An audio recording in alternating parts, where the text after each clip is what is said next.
Welcome. This is Team Satoshi from the BSIC Impact Incubator. The domain we have chosen is democracy. Today we are going to be walking you through the opportunity in our problem statement, the market and the market size, our solution, the product that we've built, the business model and how we're going to be marketing it. Let's dive in. Governments outsource a lot of their work to private companies through tenders and auctions. This process is called public procurement. The process is really simple. You have a department of the government that needs some work done. It could be building a hospital, making a bridge, and you have private companies that say, place a bid amount, saying this is how much I can do this for. After the government evaluates all the bids, the best suited private company is awarded the contract. This process is called public procurement, and it is a huge market globally worth 9.5 trillion USD every single year. It usually accounts for 10 to 20% of a country's GDP, and according to the World Bank, most of this money goes into procuring infrastructure, building schools, hospitals, and other citizen amenities. Private companies working for the public good, basically. And doesn't that sound great? Well, there's a big problem. Public procurement is plagued with corruption. Each year, we lose 2 trillion USD to procurement corruption.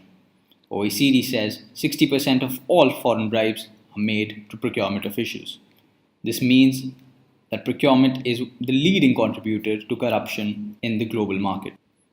World Bank says that every procurement contract is 15% bribed on average before it is obtained. Imagine paying 15% extra of that kind of money using citizen taxes and getting absolutely no value out of it. And that happens every single time there's a procurement in any of the democratic nations. We have more of these shocking numbers in the document, including where we got these from. Please feel free to go through it for a deeper dive. So now the natural question arises. If there is all this enormous amount of corruption happening, where is all this money going? And more importantly, why is nobody doing anything about it? We'll know the answer to that when we break down the problem into its root causes. Breaking it down, what we find is there are in fact 3 problems that are intertwined, each feeding off the other. Corruption. There are a lot of ways corruption can enter the procurement process. Government officials can hand out the contract impartially, based on bribes rather than merit. For example, India's infamous 2G spectrum scam of 2010 cost the government of India about $30 billion. Or the contract itself can be designed in a way to disallow small businesses from competing in the bidding process. This is a huge problem because small and medium enterprises are the backbone of most underdeveloped and developing nations. In Chile, we've seen that ever since they shifted to a more fair system of procurement, participation of small and medium businesses went from 10 to 20% to 60%, which is great for a developing nation like Chile.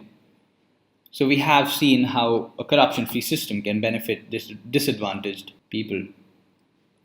Incentives. The game of procurement is strange. Procurement officials have increasingly sophisticated ways of biasing a contract with little to no oversight.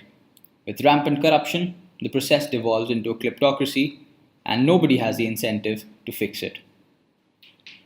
Enforcement.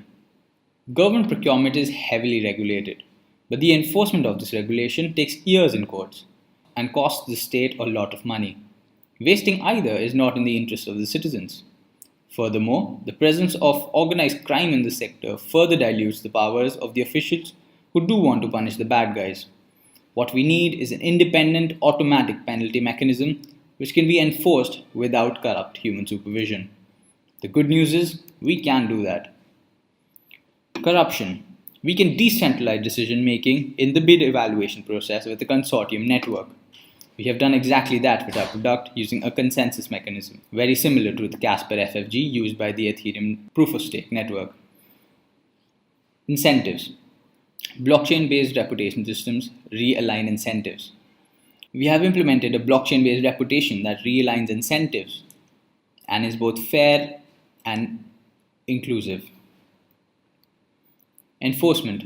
There are automatic enforcement of monetary penalties using smart contracts So it's automatic, independent, and can be done without human supervision. Let's have a look at the market. After market research, we have realized Europe is our best market. A substantial part of EU public investment is spent through public procurement. That is about 2 trillion per year, representing 14% of EU GDP.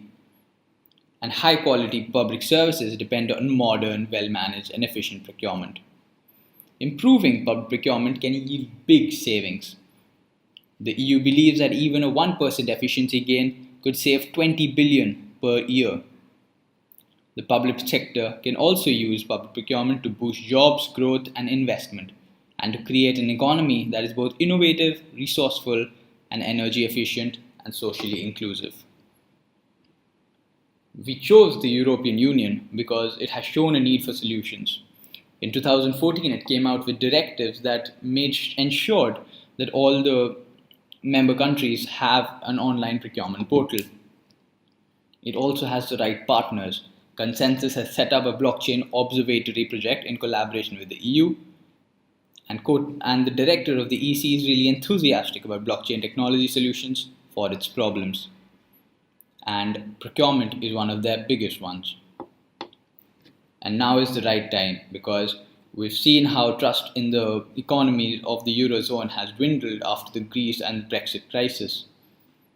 We think that fixing corruption in the region is going to revitalize these economies and inspire trust again.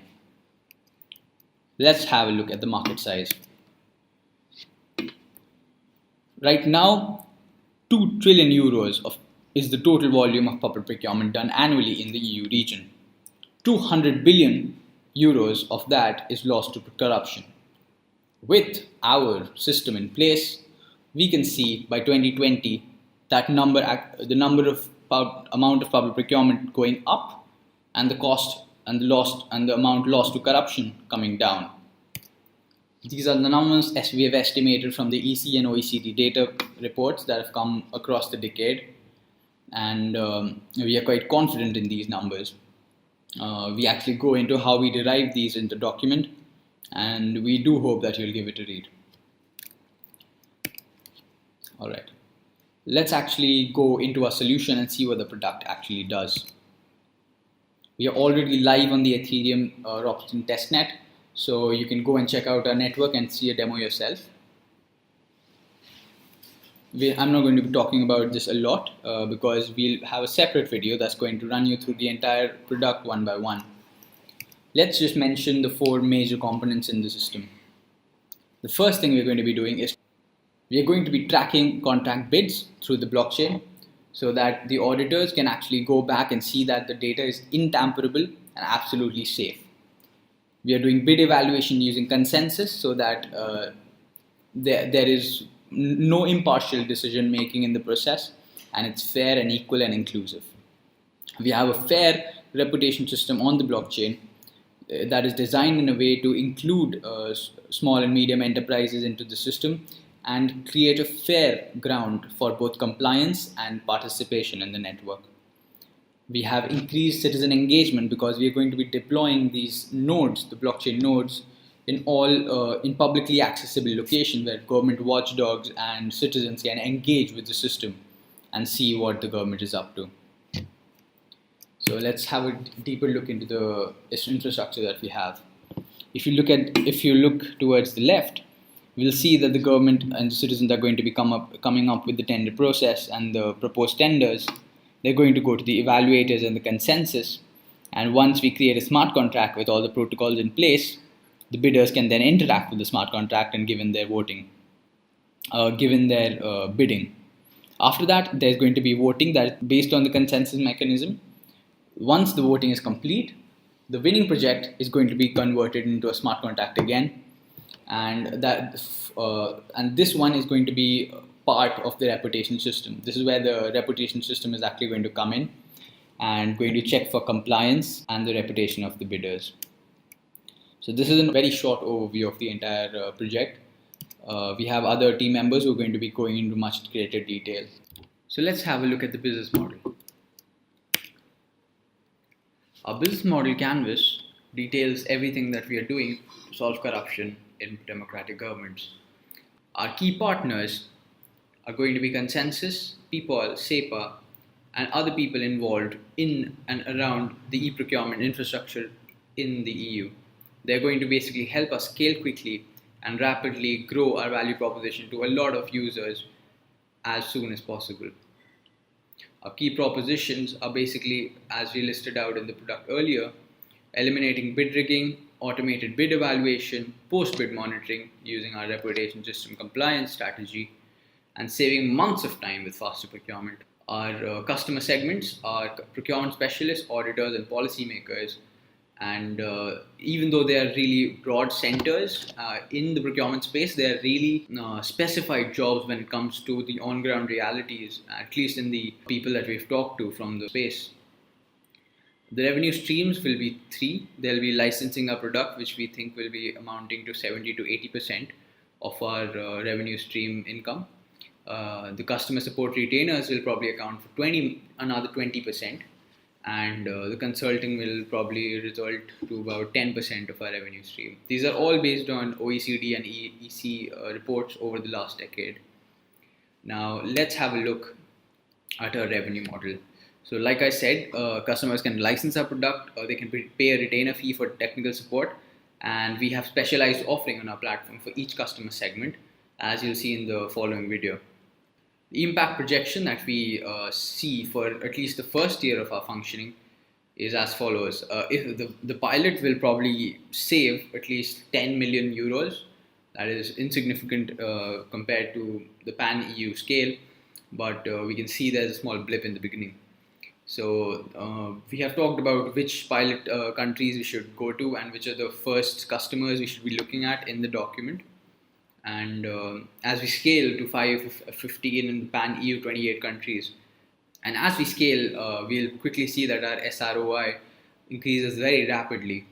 And that is because there is a strong incentive for inter and intra-nation procurement and a great geographical concentration of international procurement in the EU region.